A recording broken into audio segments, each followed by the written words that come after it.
Hey folks, welcome to Half and Half this morning. We're out in Colorado. It's pretty, right? It's not quite as sunny as we would like, but that's okay. I like clouds. Clouds are nice, but it's a little chilly. So I have a little sweater on, but I'm going to try to warm up. I think I should warm up a little bit. Um, yeah, but it's so nice out on the deck, right? Like with the mountains behind us. Isn't this so amazing? It's been really pretty. We've had a good time out here. It snowed on Tuesday, which was unexpected. And then it was like 70 on Thursday. So, weather, I guess. But I think we should start standing and move our feet a little bit. That's my idea to start and get myself warmed up a little. You could do this too. It's a classic, right? To make you a little warmer. So set up with your feet in parallel and your toes pointing forward. And yeah, your feet right under your hips. And then we're just going to do a little bit of very simple pushing the foot off. So start with just your heel coming up and down, right? It's like the tiniest bit of balance to do that. If you're mirroring me, you're using your left foot and standing on your right. And then, we don't use the toes that much. And especially a lot of people, as we get a little older, the toes get kind of rigid and stiff, right? And they start doing all sorts of things. They get a little arthritic. I've seen lots of toes. And it's good to get a little movement through the toe joints, through the phalangeal joints, interphalangeal joints. So if I can get that feeling of lifting the heel first and then thinking of all five toes, like actually pushing into the ground to get my foot all the way off the floor. Now, this is kind of dancer-ish. I keep doing dancer things, and Scott keeps making fun of me in a good way. But this is how dancers work with jumping, because we're often barefoot or in a ballet shoe, a soft shoe like that. And we'll look at how we work through the foot and push through the toes. But the thing is, this is good for runners.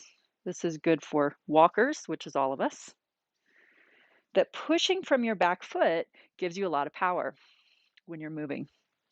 So let's see what the other foot's like. So start with the heel.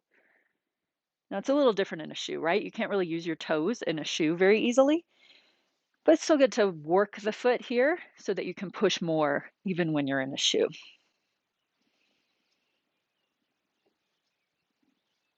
And then also when your feet are cold, it's good to get all the muscles moving and all the blood moving through.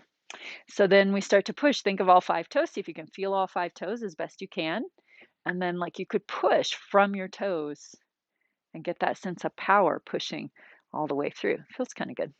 So heel and then push and down. And then it's giving me a little balance test as well, because I get all the way onto that one foot as I push from the other. And if you can see, we don't have a side camera today, but you can see like how I push through those toes to get off. Yeah.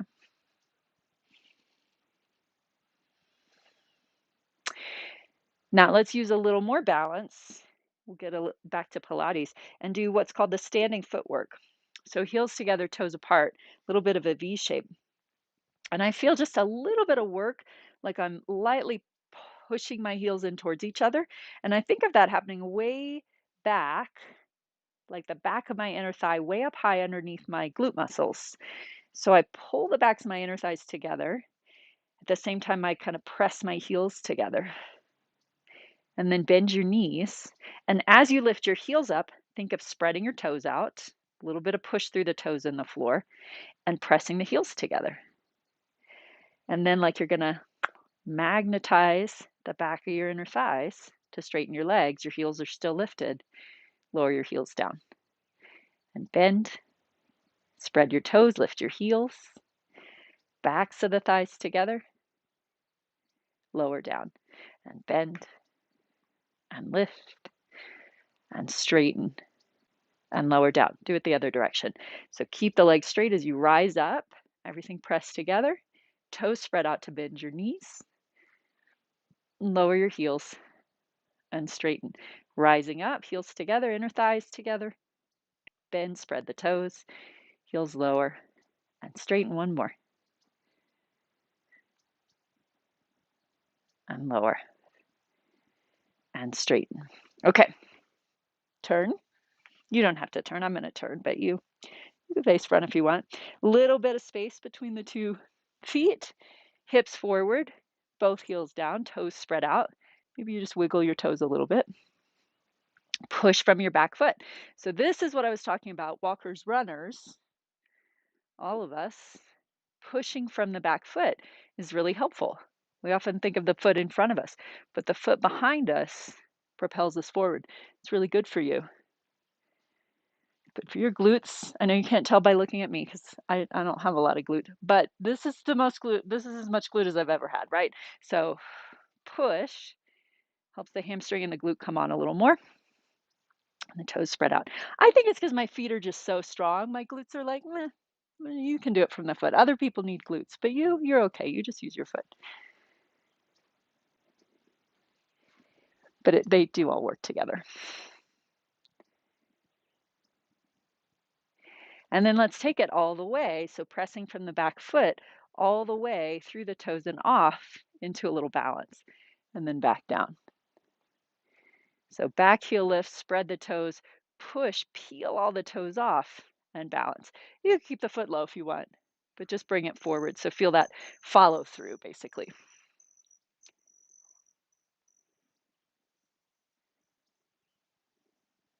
And one more time.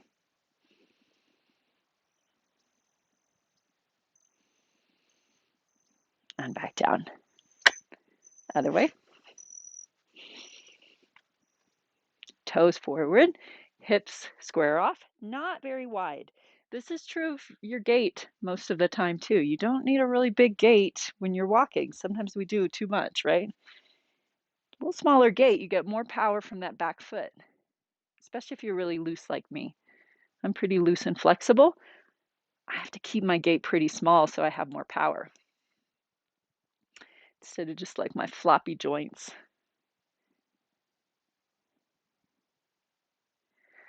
And toes spread out.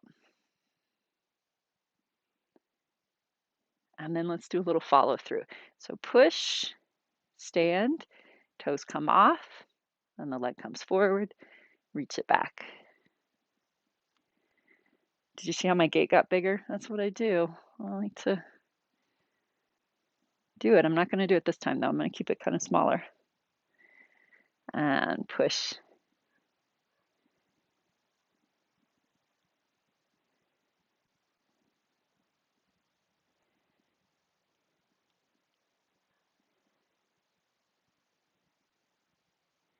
And 2 more.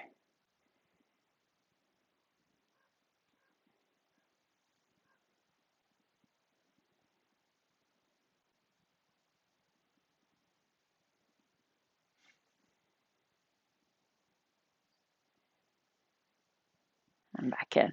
Okay, one more thing standing. I'm getting just a little warmer, so I'm going to take off my sweater. So let's take it now with that back heel a little lifted, so a little wider gait.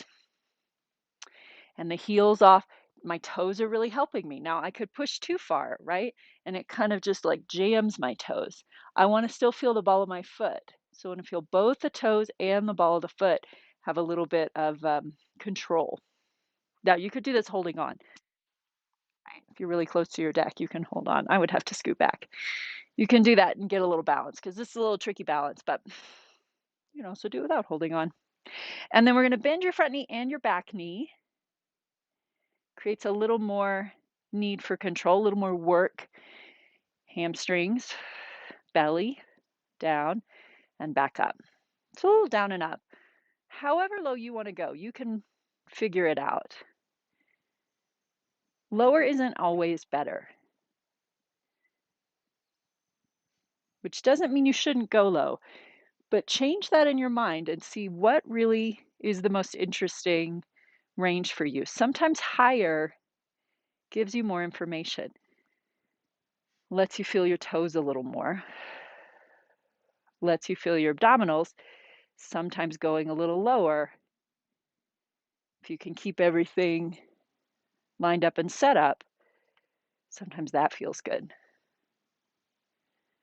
So just play around. Back toes working the whole time. Front toe, of course, too. Front foot and toes and heel and everything working as well. And then if you want, we did this a couple weeks ago, lowering down however far and a little forward bend in that position. Really gets tricky in the balance there.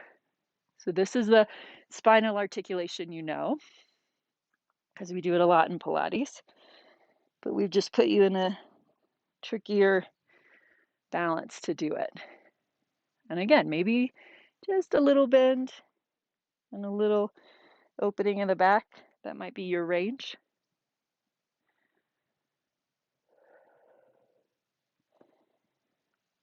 Or maybe a little lower.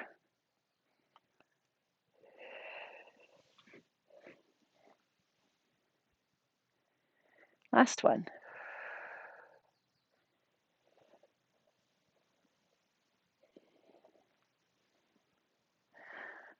Other side. Widen the stance, lift the heel. Feel your range, right? How far down could it go? How far up could it go? Go somewhere in between. So toes are spread out and you can feel the ball of your foot. And then just a little. It's possible to take this foot too far back as well. I think I did. So pay attention to all that stuff.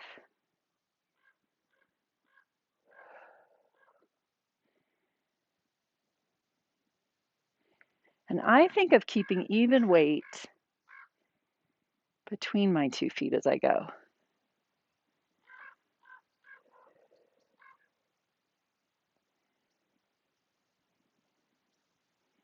Two more like this.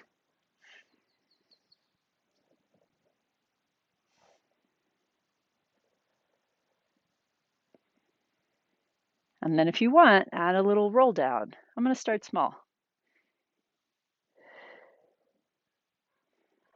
And back up. Little bend. A little release. And up. Maybe a little lower.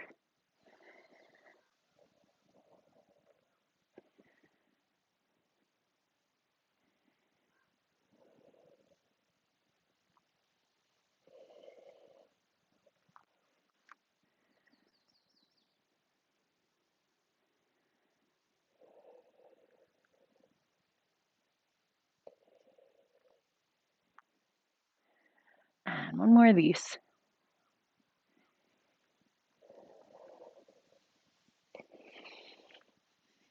I feel like maybe we should do one more just because maybe we did more on the other side.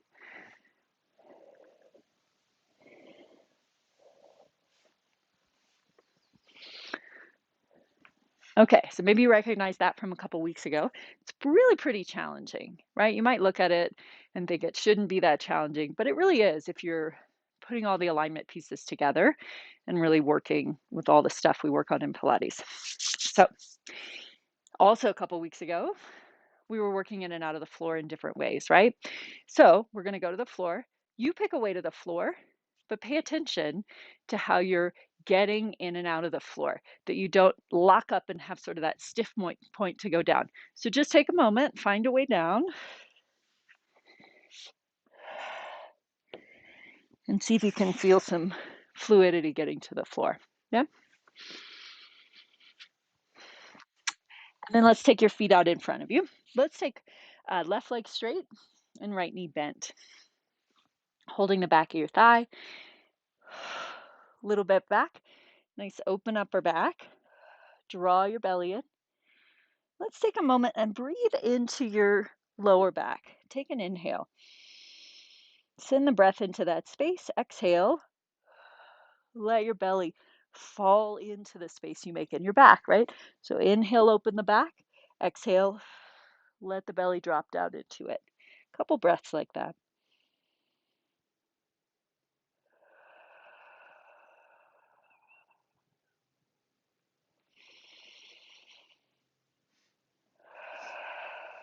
Next time you exhale, let's start to roll back.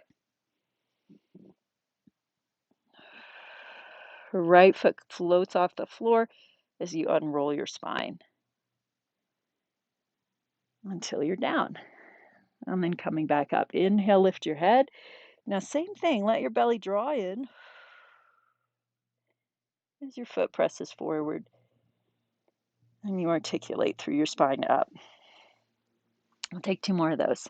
Inhale, exhale. Drop your belly in towards your spine. Keep pressing your right leg a little forward into your hands. Inhale, lift your head. Exhale. Belly in, foot presses. 1 vertebra at a time. Rolling up. Last one.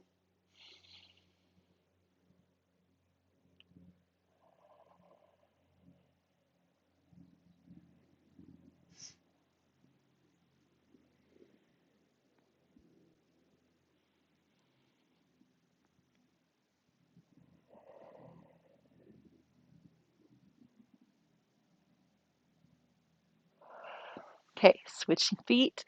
Right leg forward, left knee bent. Now remember, you don't have to go all the way to the mat. You could go halfway down and up. I'll show that this time, just in case you haven't seen this one before. So let's do the same thing we did on the other side. Breathe through your back. Draw your belly in. A couple times just focused on that.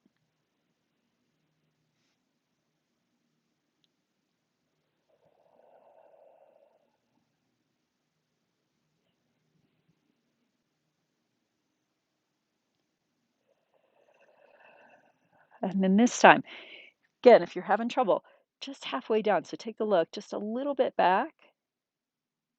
Pause, take a breath in. Exhale. Tip forward, pressing the foot. Take your time if that works better for you, and work in that range. Rather than forcing yourself up and down, it's not really giving you a lot. What can you do with control and breath and awareness?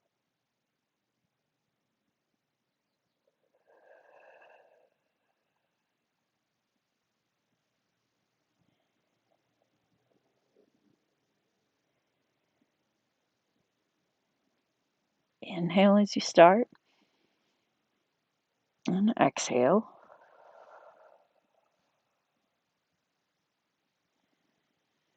And then inhale again, and exhale.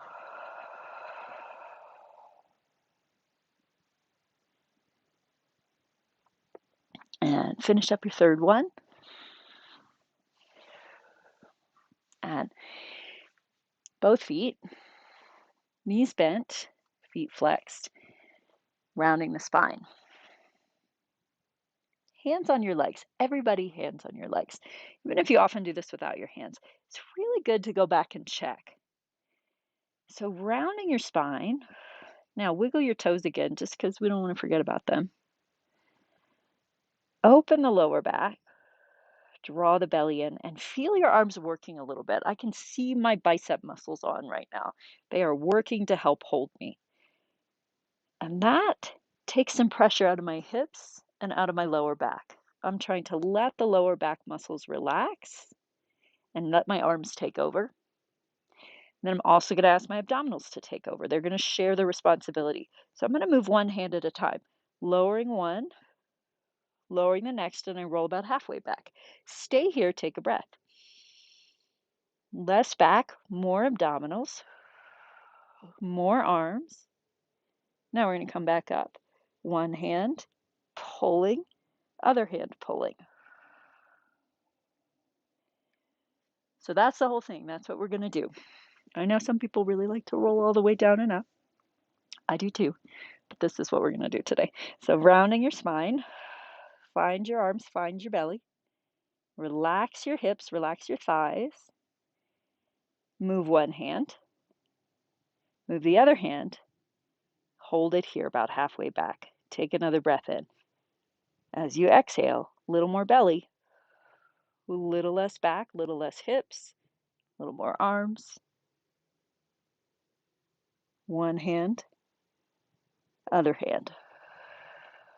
2 more of those.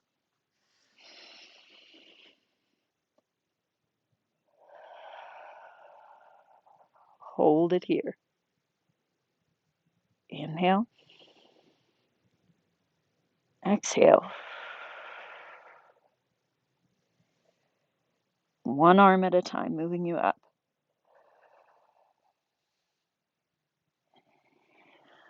Last one.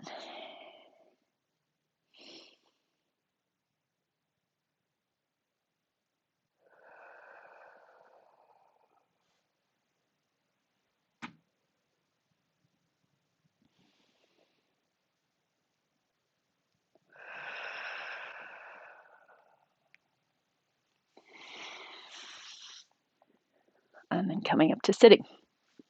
So after doing that, what we're going for in that one is to try and open up some of the joints in the lower back. A lot of times the lower back will move as one big chunk, back and up. That's what we just did in that exercise. Try to make those lower back vertebrae separate and articulate so that they can each move individually. And that takes the work out of the psoas, the work out of the hip flexors, the work out of the lower back. And the abdominals have to do a little more. The breath has to do a little bit more to do that. So let's try a slow roll down to your back and see if you can use that idea, that image. Could you put one vertebra at a time on the mat as you go? You can use your hands to help you control it. You can go without your hands, but the goal isn't hands or no hands. The goal is one vertebra at a time. So do what helps you feel some of that openness. I'm going to use my hands because that's helping me. And then just all the way back to the mat and release. Maybe wiggle it all a little. And then both knees into your chest, rock up to sitting. Do that same thing again. I have my feet a little open. My toes still can move. Coming down and focusing on back of the pelvis. Then one vertebra at a time through your lower back. And then easy ribs and head. And relax everything. One more. Knees into your chest, rock up. I'm going to try without my hands this time and see if I can maintain what I was doing with my hands.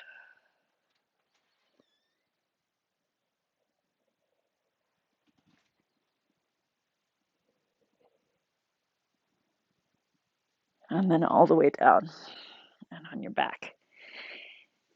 And then however you like. I have my knees bent, my feet flat. You could have your legs straight out. Either way is fine. But take a couple breaths down into your belly.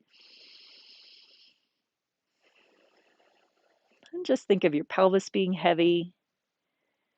Think of your lower back and even like kind of in the organs in front of the lower back, like all that area being really relaxed. And then also the ribs really relaxing for a couple breaths.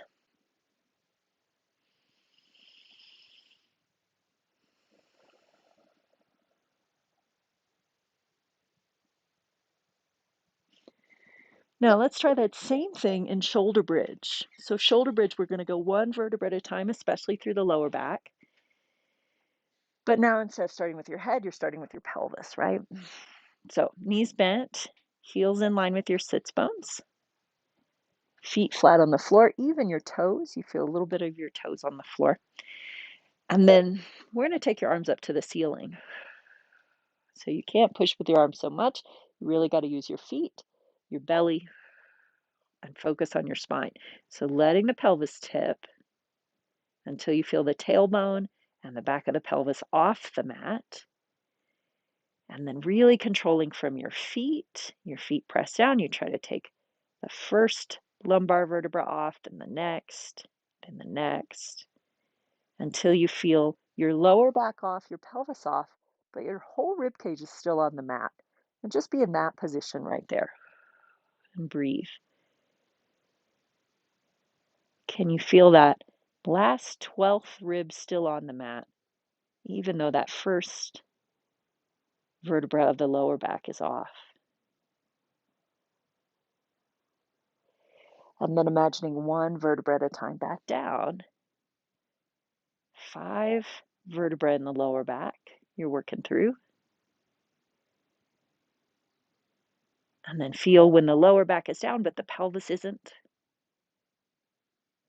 And then the pelvis comes down, all the way releasing like you could just flop your tail onto the mat again. Same thing again. Exhale, the belly draws in, the pelvis tips. See if you can distinguish that moment of the first lumbar vertebra coming off and working through all 5 until your ribs are down, but your lower back is off. Your feet are pressing, breathing.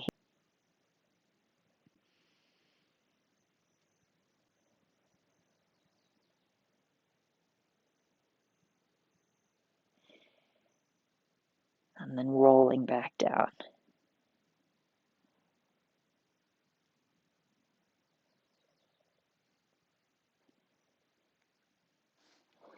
Now, maybe you want to come up to sitting and take a look at the camera, or just turn your head and look at the camera. And let me just show one difference here.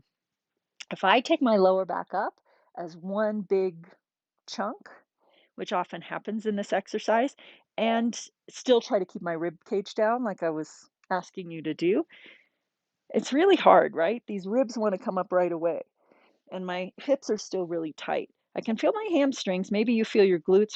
Probably you'd feel your back, and probably you'd feel your quads in this position. So then it's like hard to get the ribs down, right? And all that stuff. So part of this feeling is keeping the lower ribs down to begin with.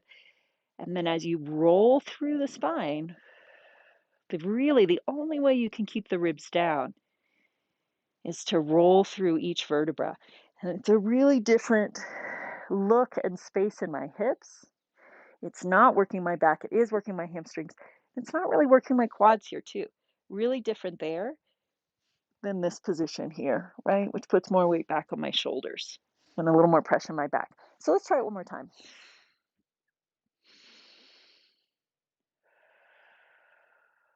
Working your way up.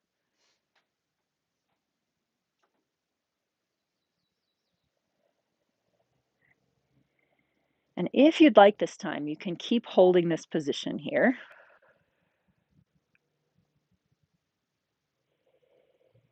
Especially if this feels different than what you were doing a moment ago. And if you'd like, you could try continuing the movement and allowing some of the ribs to come off, but keeping the same feeling.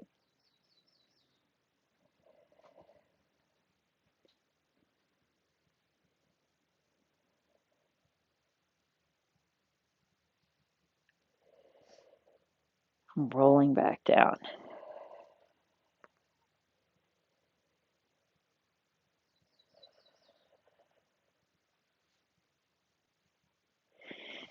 And then knees into your chest.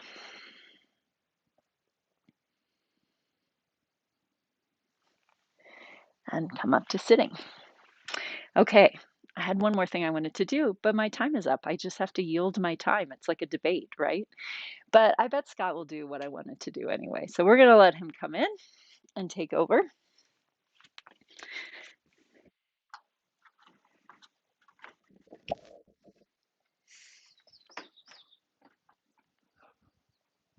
All righty, everybody. So I've been sitting, watching, and I'm really cold. So sorry to project my coldness onto you, but let's move. So step your feet wide apart, turn your feet out a bit. And with the exhale, bend. And then with the inhale, come on up. Sumo squats. Exhale, inhale. So not to worry, this won't be just sort of a frenetic bunch of movements. I'd actually like to build upon a theme that Collette initiated. Let's go up and down about 3 more times. Exhale, inhale, exhale, Inhale, one more.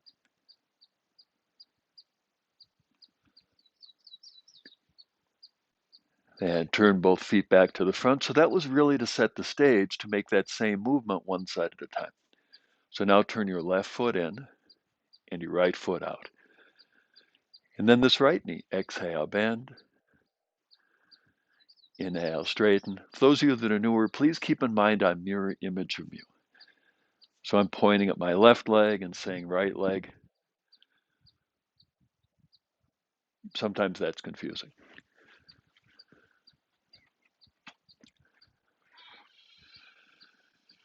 So next time, knee in the bent position, let's pause there. And remember that imagery with your feet. So the bent leg, that foot. Spread your toes. Let that extend to include the ball of your foot broadening. And then take that front part of your foot and sink it down into the earth to float your heel up. Keeping your forefoot spreading. Slowly over a count of 5, descend that heel down. 5, 4, 3, 2, 1, contact. Same thing again, spread your forefoot, ball your foot and your toes. Sink your forefoot down to float your heel up. And then slowly over a count of 5, descend that heel down. 5, 4, 3, 2, 1, contact. Now the same thing without verbal prompting.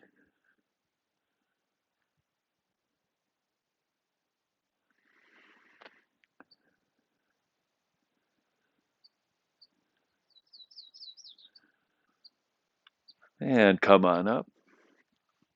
Turn back to the front.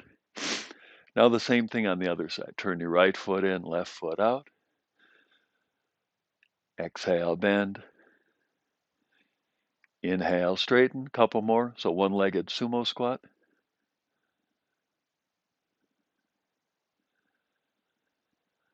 The next time knee over arch, let's pause there. So this is for walkers and runners. I'll explain more in a few moments why this is so relevant if you're a runner. So like you've now done a few times, let the ball of your foot spread out. Toes spread out. That's your forefoot. Press your forefoot down to lift your hind foot up. Then slowly over a count of 5, descend that heel down. 5, 4, 3, 2, 1. Contact. Spread your forefoot. Submerge your forefoot down into the earth to float your heel up. Slowly over a count of 5, descend that heel down. 5, 4, 3, 2, 1. All right, last one here without prompting.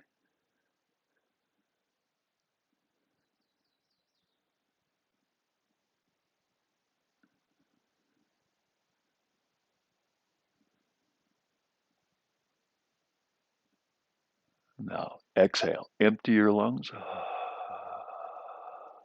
Come up with the inhale. Turn back to the front and then step your feet together. So let's take a few breaths here. Stale air out. Little deeper inhale in. So a little lengthened, taking longer. Little deepened, more air volume in.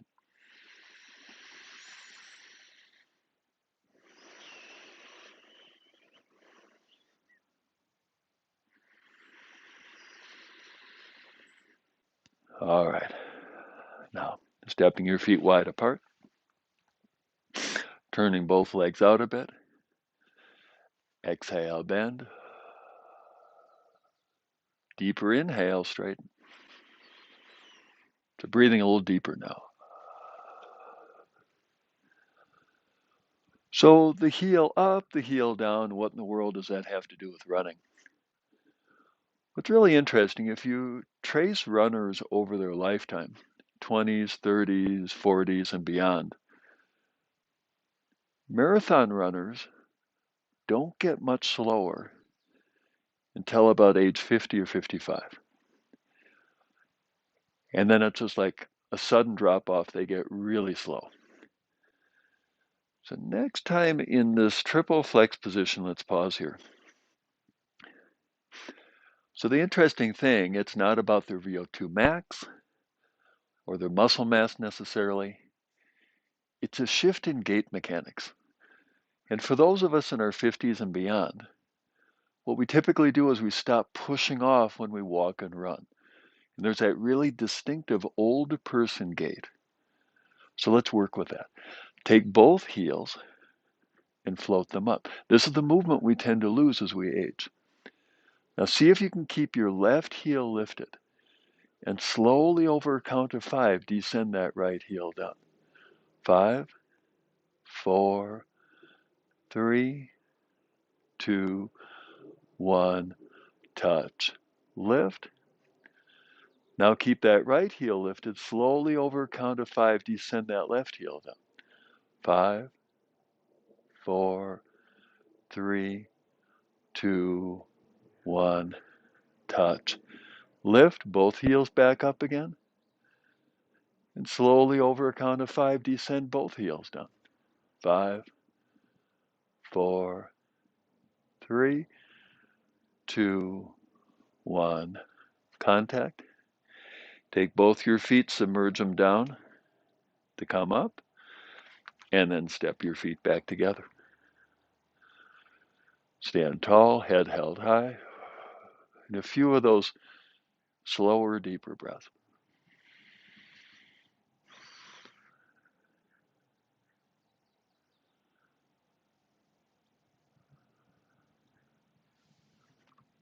All right.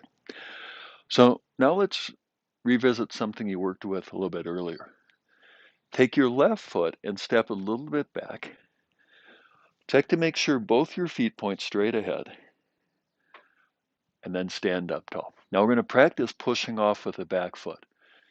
Inhale, lift your back heel to propel forward. Exhale, heel down. Inhale, forward. Exhale, back. So just like you worked on with Collette. And this is, in a sense, anti-aging. When we're young, we tend to push off with the back foot. Sometimes we tend to stop doing that, and the gait changes. And we move more stiffly, less efficiently. So next time that back heel's lifted, let's pause there. Lift your belly, chest held high, head held high. And now take your left heel and reach it back behind you and down to help open up the front of your hip. And once you feel that heel on the floor, bring both arms forward. Exhale, both arms up. A few breaths here. So right now I'm looking up, I'm seeing this beautiful blue sky, some fluffy clouds. Bringing your arms down and return to standing. Let's take a moment here. Does your left side feel the same as your right side? If not, how would you characterize that difference? So taking time to pause to feel your body is meditation. As best you can, maintain that awareness of your body. Now let's take a look at the other side. Take your right foot, step it a bit back. Take a little peek down, both feet forward. Check, check. Stand up tall. Now, as Collette mentioned, what we often do is we initiate movement from the front leg. That's what older people tend to do. So in our youth, we generate most of the motive force from the back foot. Inhale, lift that heel, feel how you come forward. Exhale, back. Forward. Back. Now, those of you that we've worked together extensively, you're maybe noticing that I'm not making this movement the way I typically teach it. And I'm doing it so that what Collette and I are doing is more aligned. So inhale, forward and up. Exhale. Now let's do one more heel lift up. Pause here. Now to help open up the front of the right hip, lengthen your iliopsoas muscle. Take your right heel back and down to help open up. This is another place really contracted. Let that front of your hip socket open up. Both arms forward. Exhale up. Little fluffy clouds.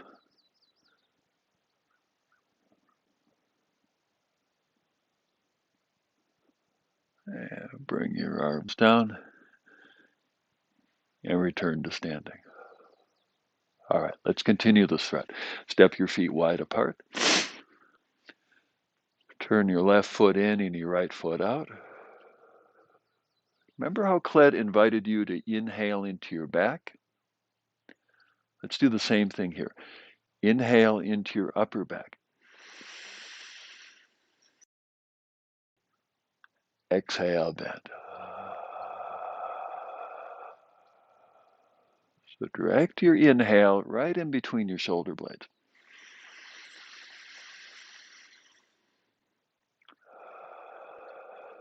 So a little different cue, variation on the theme. All right. Now with the next inhale, lift your right heel up. With the exhale, descend that heel down.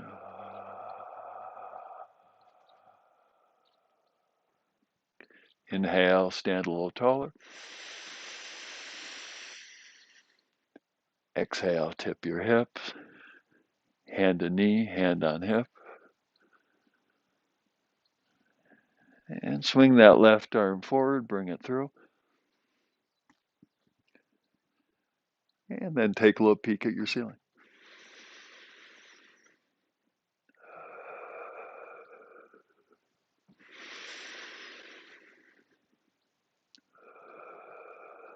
One more breath.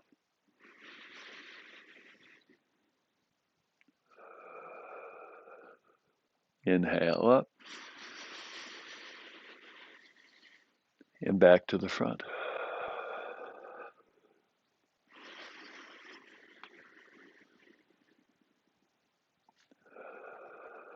Now the other side. Turn your right foot in, left foot out. Full deep inhale here. Exhale, bend. Let's pause here for a bit. Now, of course, when you inhale, you're filling your lungs. But there's kind of a trick in the human body that if you think about directing the inhale to various parts of your body, it's almost like you're bringing liveliness to those parts of the body. So many people are really stiff between their shoulder blades.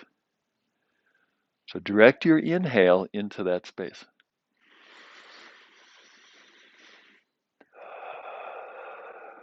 Bring liveliness to your upper back.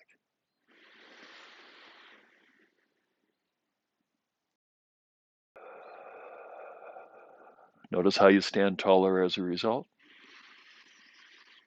Keep that length as you exhale, bend. Hand to knee, hand to hip. We'll take a few moments here. It would appear as though I forgot something. It will be included. Bring your upper arm forward, sweep it through. Take a little peek up at the sky.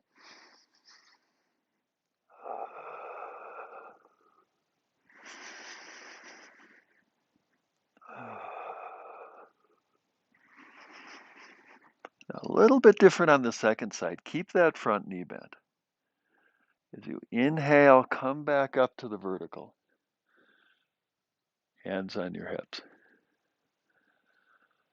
Then bent knee that foot. Press your forefoot down to float your heel up. Then slowly, slowly descend that heel down to help restore that capacity to push off your forefoot.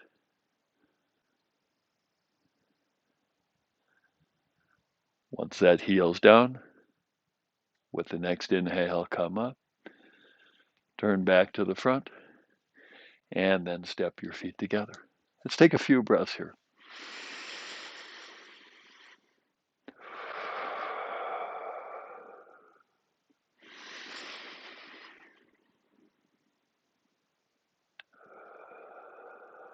Now, in your body, are there any places that are kind of achy or painful?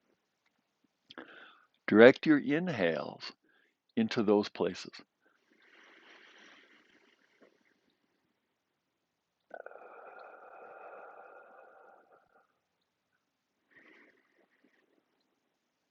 Now, who knows? Are we actually moving energy, or is it the placebo effect?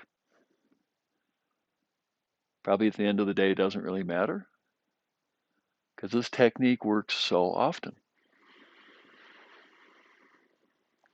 So now let's do some full body movement. So right in between your shoulder blades, direct the inhale. Then with the exhale, float your arms up, let your chin float up too. And then inhale, articulate your spine to fold. Knees can bend as much as you'd like. Let's pause here for a few breaths.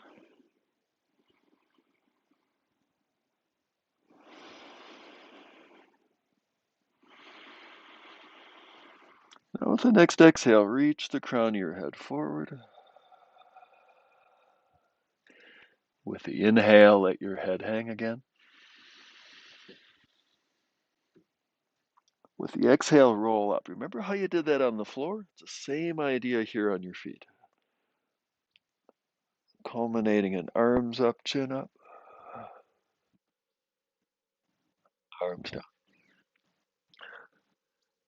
A little bit faster, matching movement to breath. Exhale, arms up.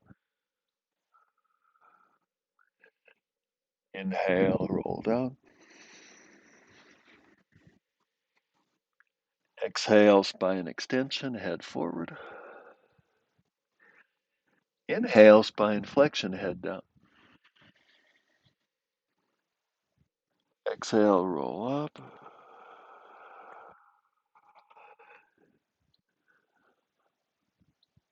Inhale, arms down.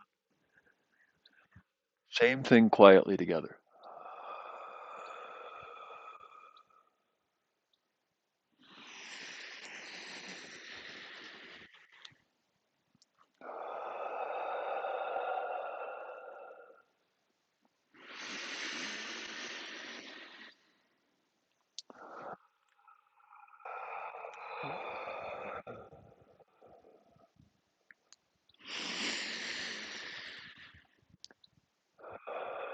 All right.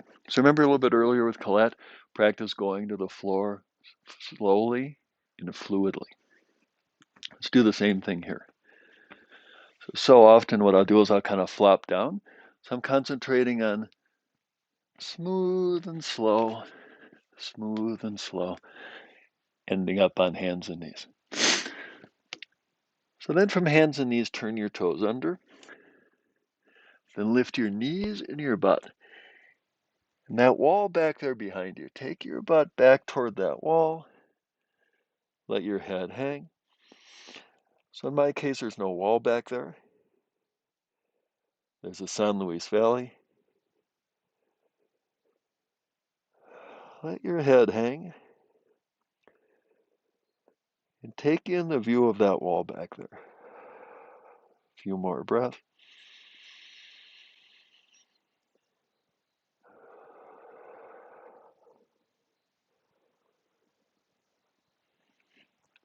And come on down to your knees. And from your hands and knees, arch your lower back up toward the ceiling.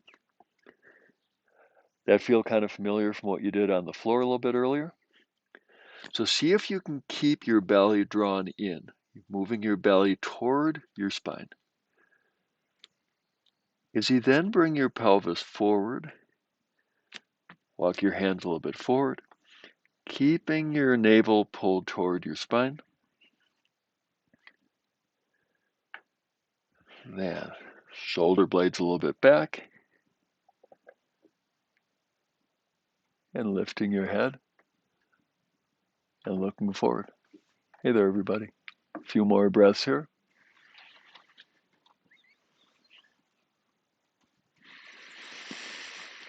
And then pull back. Turn your toes under and check out your view.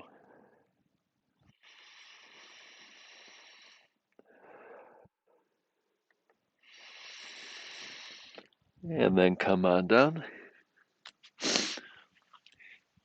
And set yourself up in sitting.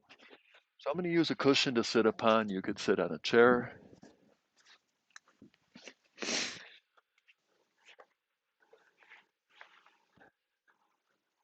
So whether you're sitting on a chair, the floor, a cushion, or whatnot, sit up tall.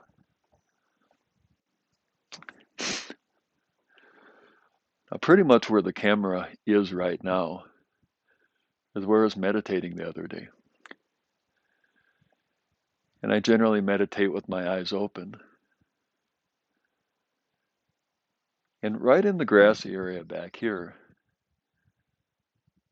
at first I thought it was an apparition. I saw a dog with dreadlocks. You might be wondering what's the point here. So the point is, I invite you to sit here with your eyes open and let your gaze rest on the scene behind me.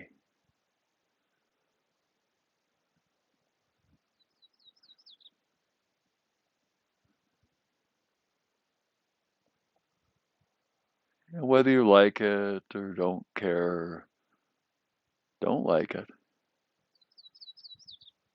let your gaze rest,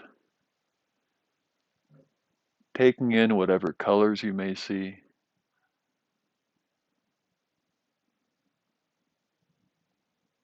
taking in the shape of any objects you may see.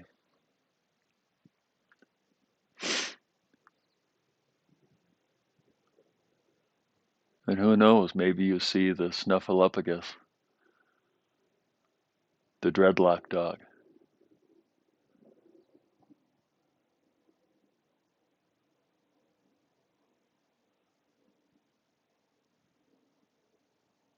So this is called form meditation, Form.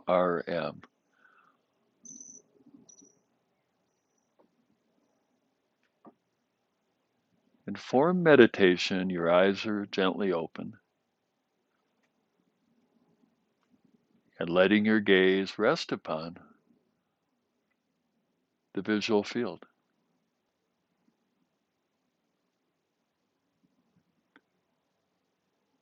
So what you see is the object of meditation.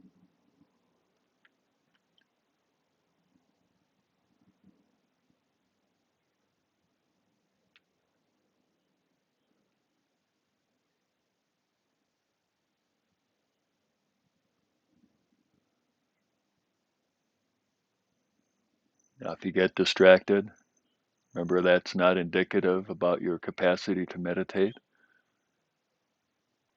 It's a normal function of the human mind. So when you recognize distraction, gently redirect awareness back to visual field and resume your meditation.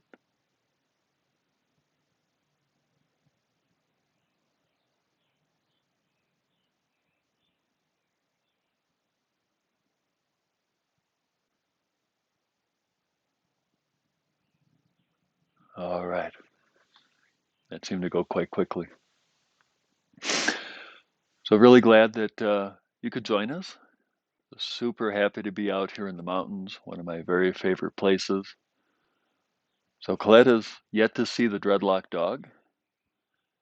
Had big mound of dreads tied on top of its head. Seriously. Then down the ridge of its spine, it had shorter dreadlocks. And then its tail was very long. And one of the reasons I found this so interesting is in Crestone, Colorado, it would appear as though the majority of citizens have dreadlocks. Well, it turns out this is a variety of dog. It's a Hungarian herding dog. And those are not dreadlocks, they're called cords. It's a very particular type of coat. So, little high country trivia here for you all. Thanks so much. And I did notice a question came in about what Collette was doing, and it's about in the roll down, do you come all the way back up to seated? And in my experience, you can do it both ways, and you can get a lot of benefit out of it.